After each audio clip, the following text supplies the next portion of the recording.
Ya. La primera pregunta era crear el modelo correspondiente. Teníamos la tabla películas que se creó y la tabla tag que se creó de acuerdo a las instrucciones. Acá la relación es de muchos es a muchos. Así que lo que se hizo fue generar una tabla de relación donde tenemos la foreign key, donde tenemos la combinación en el fondo de la película, de la el película ID que se relaciona con el ID de la película, con el ID del tag que se relaciona con el ID de la tabla de tag. ¿Ya? Luego pidieron insertar 5 elementos de 5 películas y 5 tags. Ahí están las inserciones, ¿ya? Em, y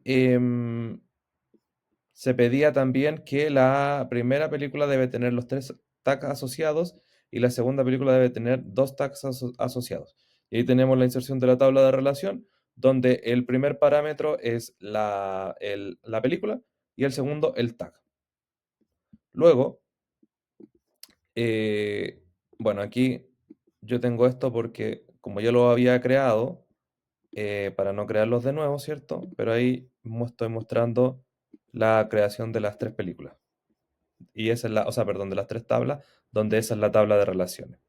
Luego dice, cuenta la cantidad de tags que tiene cada película. Si una película no tiene tag, debe mostrar cero. Entonces, por eso utilizamos acá el left join. Porque si hubiésemos usado el inner join, solamente hubiese mostrado las que tienen tag.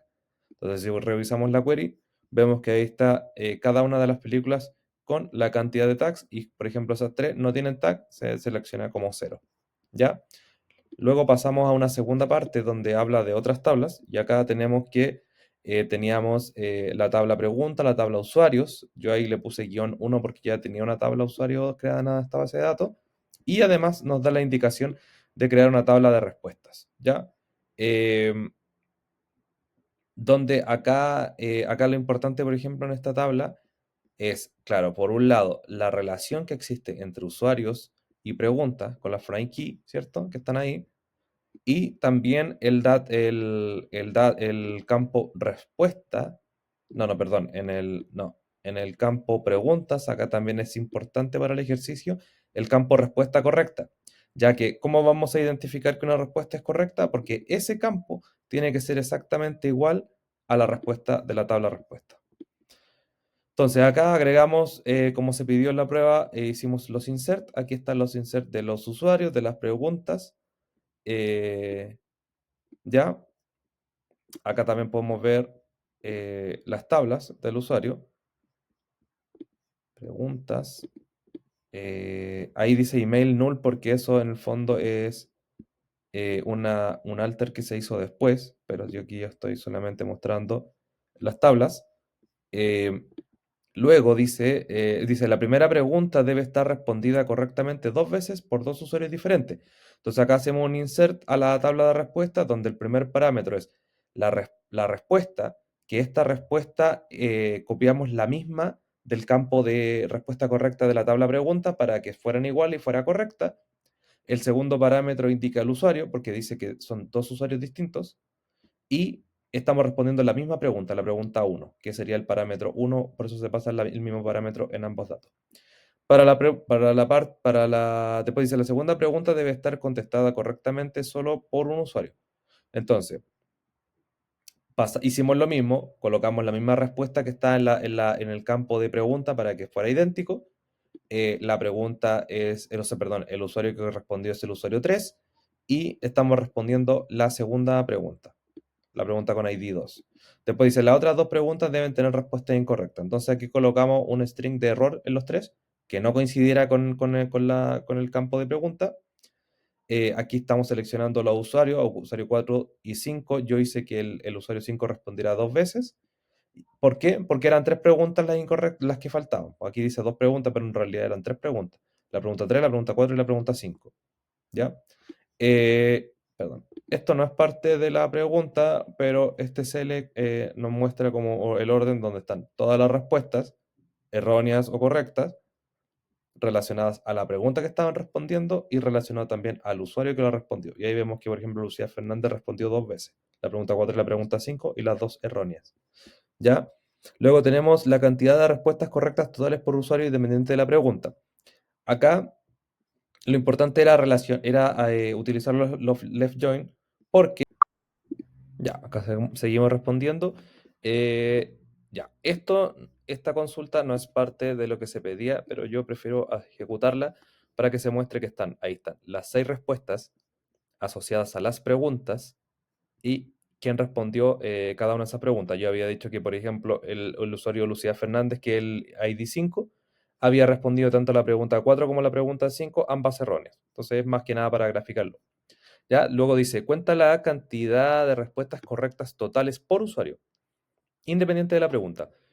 Entonces acá lo importante es, bueno, utilizar el left join para tener todos los registros independientes si existe una relación o no.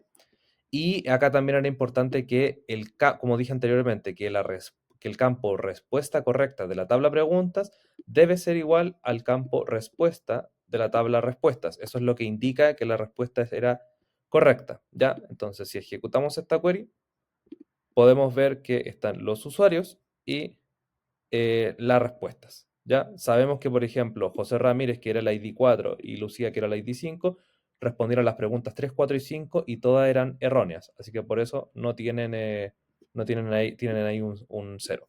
¿Ya? Luego dice, por cada pregunta, en la tabla preguntas, cuenta cuántos usuarios respondieron correctamente, ¿ya? Aquí podemos ver cómo la pregunta 1 fue respondida bien 2 veces, la pregunta 2 fue respondida solo una vez y la 3, 4, 5 no fue respondida de forma correcta nunca. ¿Ya? Acá también, bueno, lo importante, sigo mencionando el tema de que el campo respuesta de la tabla respuesta tiene que ser igual a la respuesta correcta de la tabla preguntas. Es la forma para poder diferenciar si está correcto o no está correcta la pregunta. Ya, luego dice, implementa un borrado en cascada de las respuestas al borrar a un usuario. Prueba la implementación borrando el primer usuario. Ya, esta implementación, que en el fondo lo que se hace acá primero es eliminar una constraint, ¿cierto? Y luego hacer un delete cascade, que en el fondo yo ya lo había hecho más arriba en la tabla de respuestas, ¿ya? ¿Y qué significa eso? Significa básicamente, acá está, ¿cierto? Lo hice tanto para el usuario como para las preguntas, en este caso era para el usuario. ¿Por qué se hace esto? Porque las preguntas son respondidas por un usuario. Si el usuario el día de mañana es eliminado, las preguntas, o sea, perdón, las respuestas asociadas a ese usuario no debiesen existir.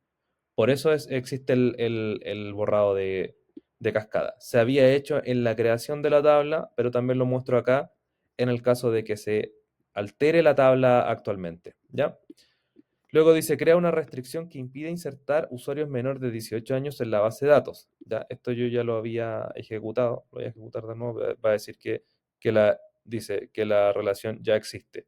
¿Ya? Acá lo importante, estamos añadiendo una constraint a la tabla usuario, que se llama edad mínima, y lo que chequea es que la edad sea mayor o igual a 18 para poder insertarlo. Y por último, acá era dice, altera la tabla existente de usuario agregando el campo email, debe tener, digamos, la restricción unique. Esto es que si yo ingreso un usuario con un correo, ese correo yo no lo puedo volver a repetir, ¿ya? Entonces ahí tenemos el alter table, ¿cierto? De usuario, agregamos la columna de nombre email con varchar de largo 255 y con en fondo con la regla de que sea unique.